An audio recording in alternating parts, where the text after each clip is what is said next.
kasal na si Flor? Talaga? Oo, tingnan mo. OMG! I'm so happy for them. Sobrang tagal na din nila eh. Oo nga, at alam mo ba na si Lynn ay nagpaplano na din magpakasal? Talaga? Eh di sana all. Matagal na din naman sila ng boyfriend niya. Oo nga, kaya masaya ako para sa kanila. Ako din. Anyways, una na ako sa'yo, Faith. Bye! Okay, bye!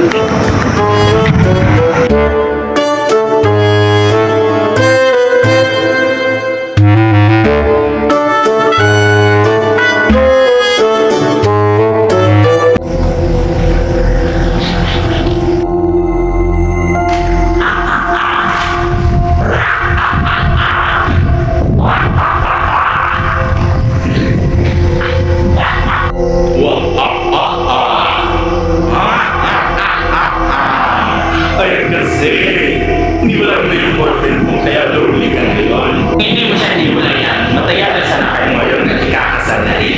Single is a lonely life. Wow! Naman! Shut up, Satan! Pinuputol ko ang dila mo at hindi kita pinapayagang magsalita. Now leave and never to return!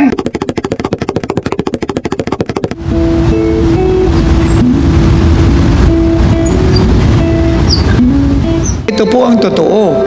The more tinuto ko sa kani Satanas, at marami siyang ginagamit riyan na asawa ni Potiphar. Marami siyang ginagamit na Delilah. Marami siyang ginagamit na Goliath o kung sino pa.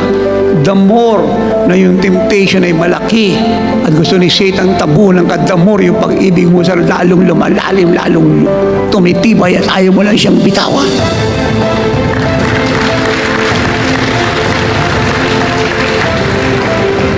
That is how you overcome a strong temptation.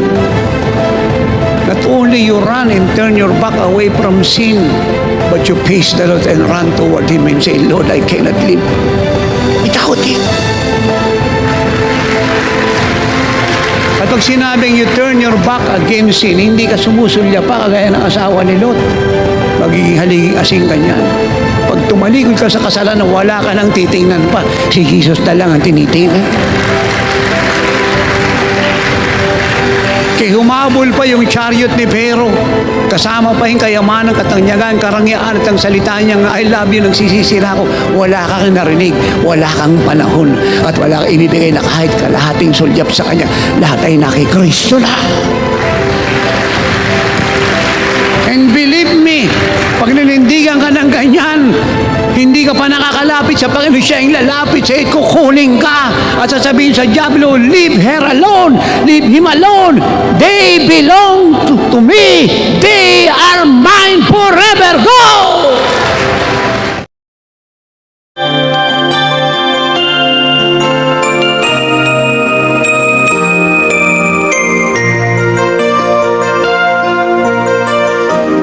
To the one whom I love the most, my one and only love, Jesus Christ, my beloved bridegroom.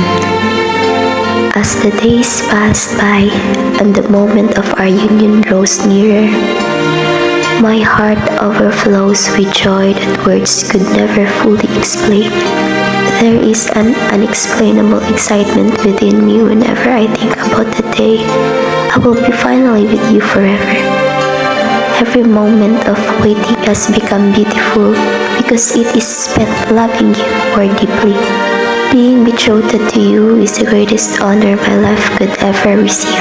Out of all the treasures this world could offer, nothing compares to the privilege of being called yours. I could never imagine rejecting the love you freely gave on the cross. Instead, with all that I am, I wholeheartedly accept your invitation of love, covenant, and eternity. Jesus, you are not only my first love, you are my forever love.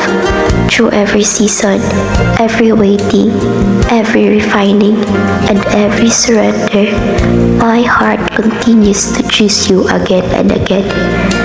The closer I get to you, and the more I realize that no earthly love could ever compare to the purity, faithfulness, and beauty of yours.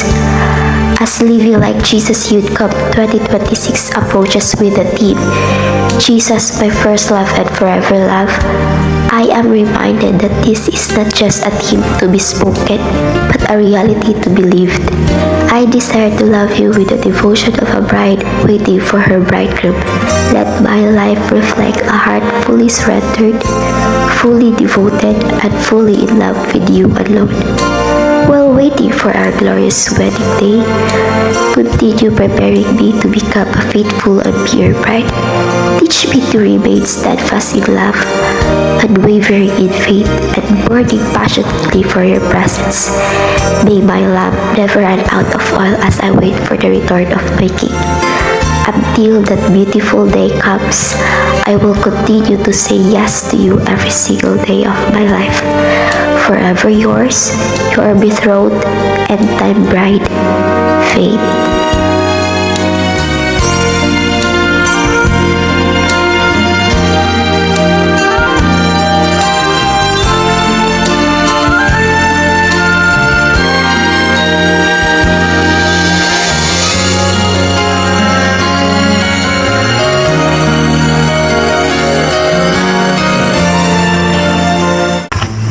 Sorry, ate. Uy, Faith, ikakasal ka na rin? Oo, ate. Wow, ngayon ang kasal mo? Hindi, ate. Ngayong June 2 to 6 pa. Uy, bakit nakaganyan ka na? Kasi excited ako kaya sinukat ko na. Bagay lang ba? Oo, bagay na bagay. Ang ganda mo. Oh, thank you, te. Glory to God. Anyways, may bibigay nga pala ako sa yung invitation, te. You are invited. Save the date. Jesus, my first love and forever love. June 2 to 6, 2026. At God's willing place. Wow, grabe naman tong kasal mo. 5 araw talaga. Kasi malak ko ng bridegroom ko kaya araw-araw niya akong papakasalan. Punta ka, ah. Sige. Yes, pupunta ako. See you. Yes, see you. See you. Yes! See you!